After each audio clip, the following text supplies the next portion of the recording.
हमारे बीच में है। मैं चाहता हूं जोरदार ताली के साथ उनका स्वागत किया जाए। धन्यवाद।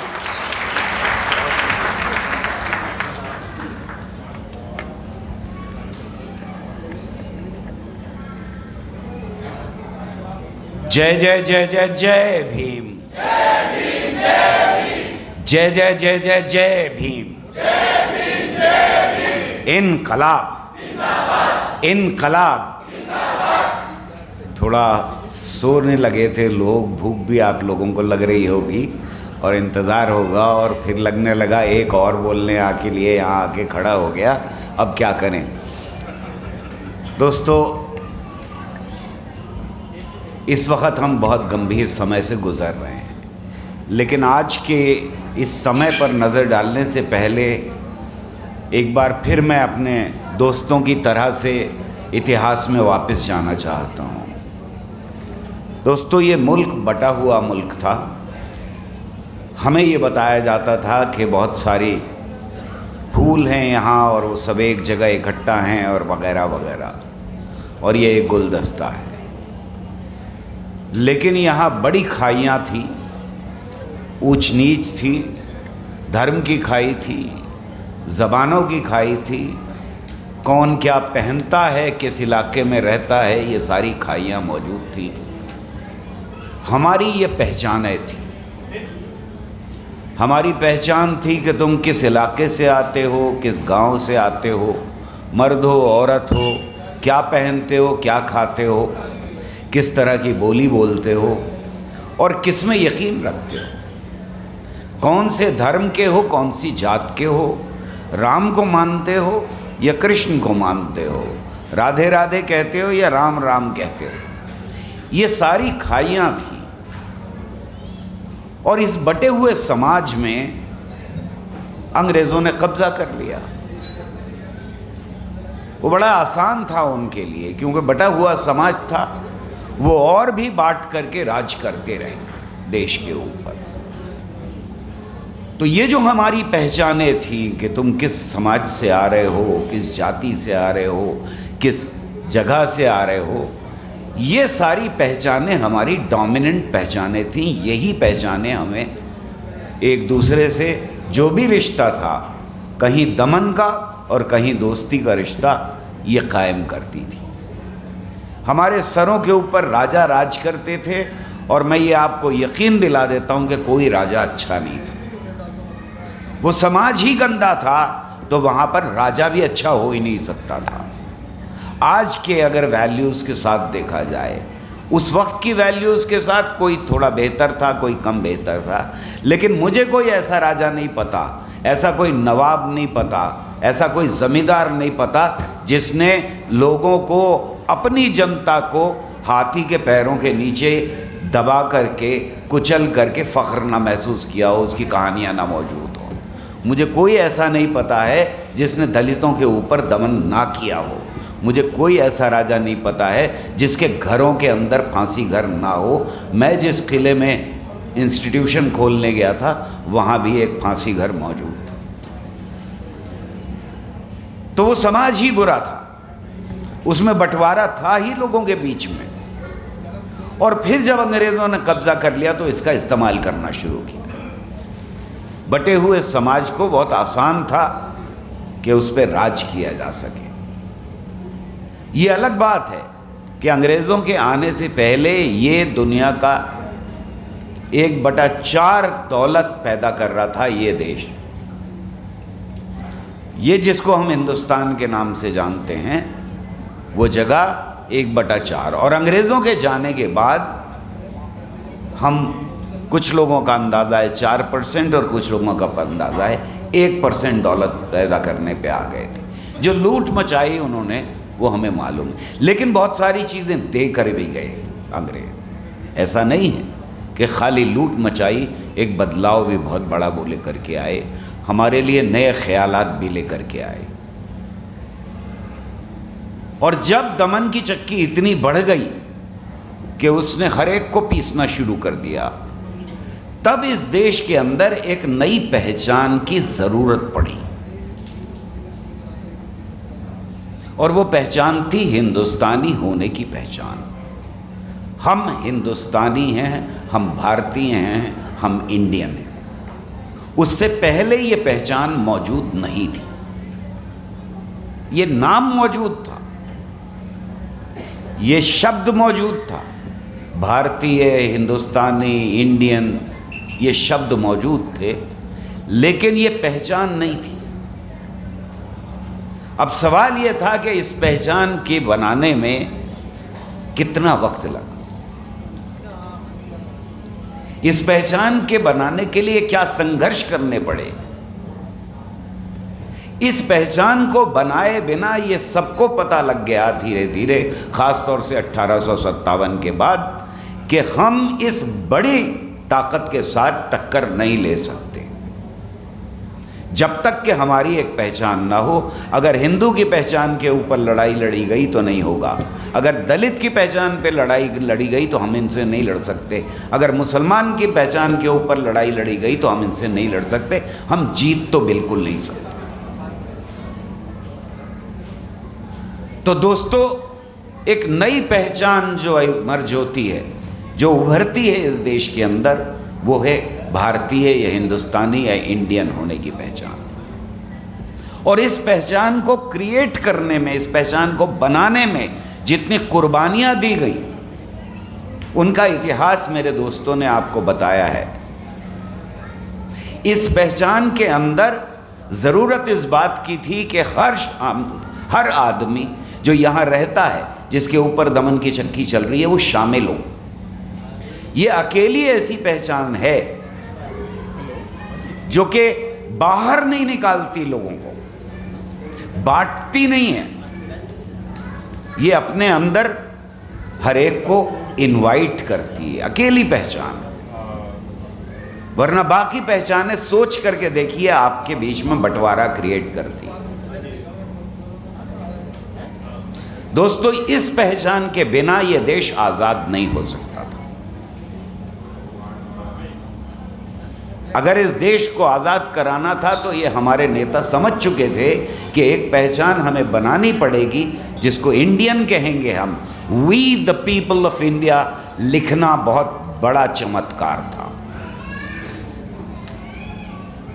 वहाँ we the Muslims of India नहीं लिखा गया, we the Hindus of India नहीं लिखा गया, वह we the Brahmins of India नहीं लिखा गया, वहाँ लिखा गया we the people of India. और ये बहुत बड़ा चमत्कार था। We the people of Tamil Nadu नहीं, we the people of Uttar Pradesh नहीं। ये चमत्कार कैसे हुआ? बिना कुर्बानियों के नहीं हुआ। इसके लिए बड़ी कुर्बानियां देनी पड़ी नौजवानों को, लोगों को, इस देश के रहने वालों को, तब ये पहचान बनी। दोस्तों, मेरे जहन में बार बार एक सवाल आता है, आप भी शायद इस सवाल का कोई जवाब तलाश कर पाएं, कि भगत सिंह जिस दिन कुर्बानी चढ़ रहे थे, क्या उनको ये ख्याल था कि अगले दिन देश आज़ाद हो जाएगा? अभी तक क्या उनको ये लग रहा था कि मैं फांसी चढ़ूंगा अगले दिन देश आज़ाद हो जाएगा? अभी देश तो पैदा ही नहीं हुआ। तो भाई, भगत सिंह जैसे लोग, अशफाकुल्ला जैसे लोग, राम प्रसाद बिस्मिल जैसे लोग, ये किसके लिए कुर्बानी ले रहे? ये तो फांसी चढ़ने को तैयार थे। अभी तो देश है ही नहीं। हम कहते हैं कि ये भारत के लिए हमारे इन वीरों ने कुर्बानियां दी, पर भारत तो था ही नहीं, पर ये देश तो था ही नहीं, तो किसके लिए दे रहे थे? वो देश कहाँ था जिसके लिए ये कुर्बानी दे रहे थे? दोस्तों, मैं समझता हूँ कि वो देश ख्वाबों में था, वो देश ख्यालों में था, वो उस पहचान में था जिस पहचान को अभी उभर के तैयार होना था और फिर अंग्रेज़ों से उस पहचान को टक्कर लेनी थी।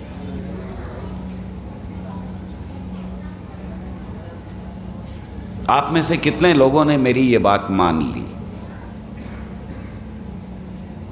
कि ये देश भगत सिंह जैसों की ख्यालों में था जिसके लिए वो कुर्बानी दे रहे थे।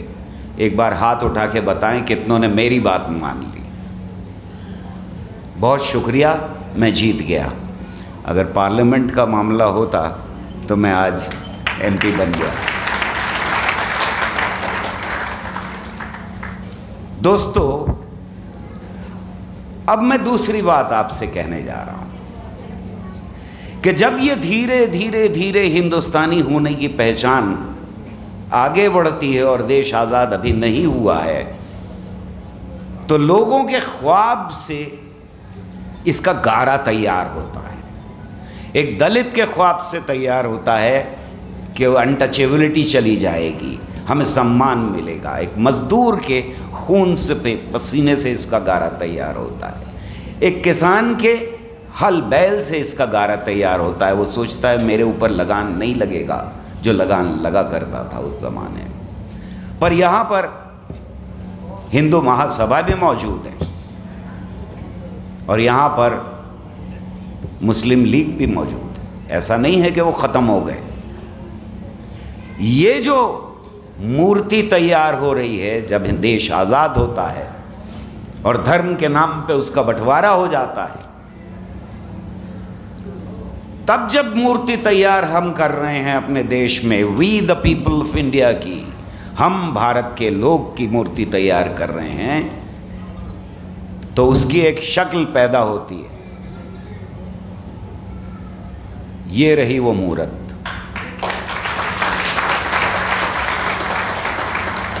जिसको बनाने में 1-2 दिन नहीं लगे, जिसके गढ़ने में लगभग 150 साल का समय लगा, लेकिन एक शिल्पकार है हमारा, जिसे हम बाबा साहब अम्बेडकर के नाम से जानते हैं, वो हमें ये मूर्ति थमा करके गया।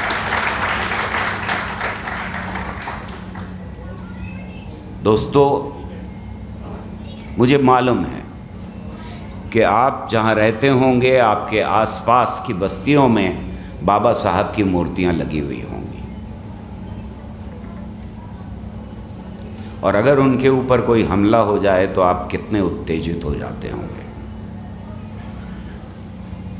आज इस मूर्ति के ऊपर हमला है, और अगर आप उत्तेजित नहीं हैं तो आपको अगली नस्लें माफ़ नहीं करेंगी।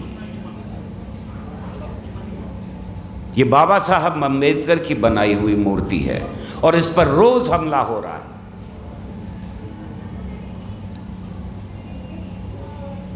ये वो ख्वाब है जिसके लिए हमारे देश के नौजवानों ने, वीरों ने कुर्बानी दी थी, तब ये मूर्ति गढ़ी गई थी।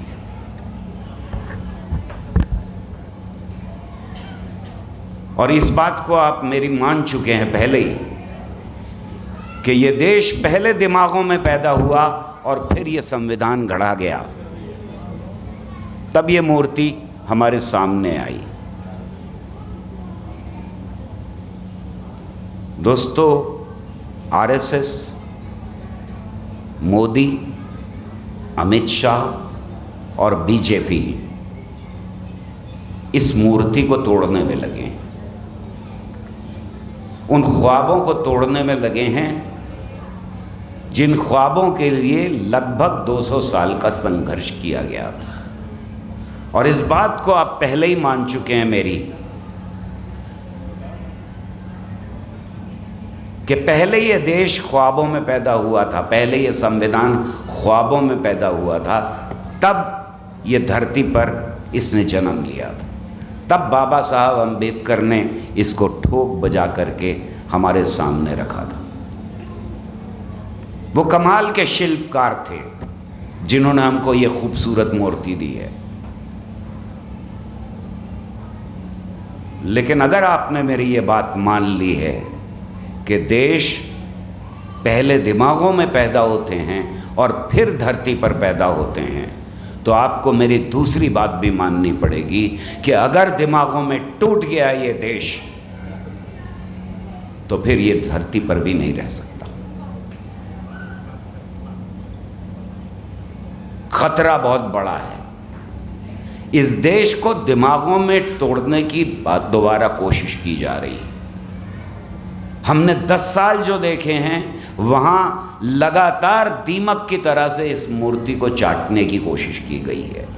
एक एक कदम आप देखेंगे इस सरकार का पिछले 10 साल में, तो आपको ये अंदाज़ा हो जाएगा कि किस तरह से इन्होंने हथौड़े मार मार कर एक एक चीज़ को खंडित करने की कोशिश किया है।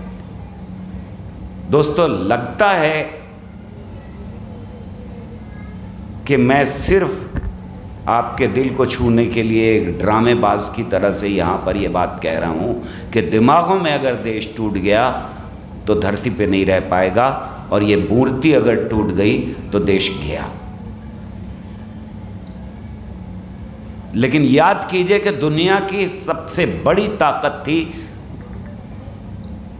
सोवियत रूस, अमेरिका के बाद यूं करके ख़त्म हो गई।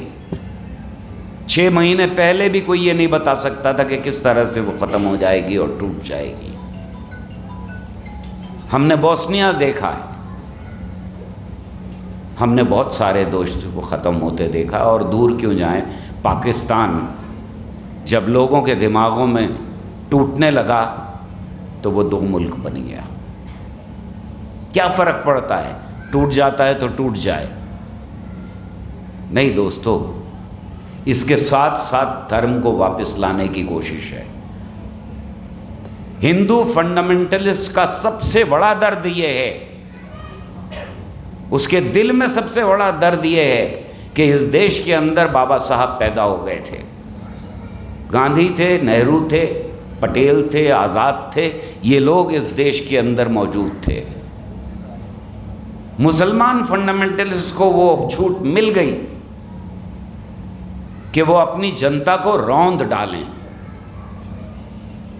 यहाँ इनको छूट नहीं मिली, यहाँ रिजर्वेशन था, यहाँ एक संविधान था जो खूबसूरत था, जो धर्म के नाम के ऊपर डिस्क्रिमिनेशन नहीं करता था, जो जात के नाम के ऊपर डिस्क्रिमिनेशन नहीं करता था, जो प्रांत के नाम के ऊपर डिस्क्रिमिनेशन नहीं करता था।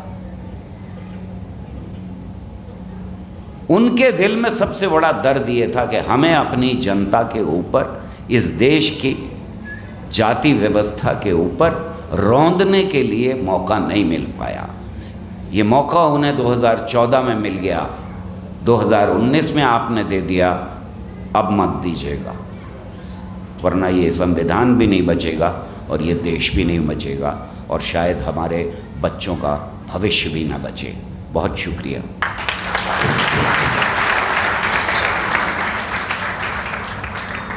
धन्यवाद।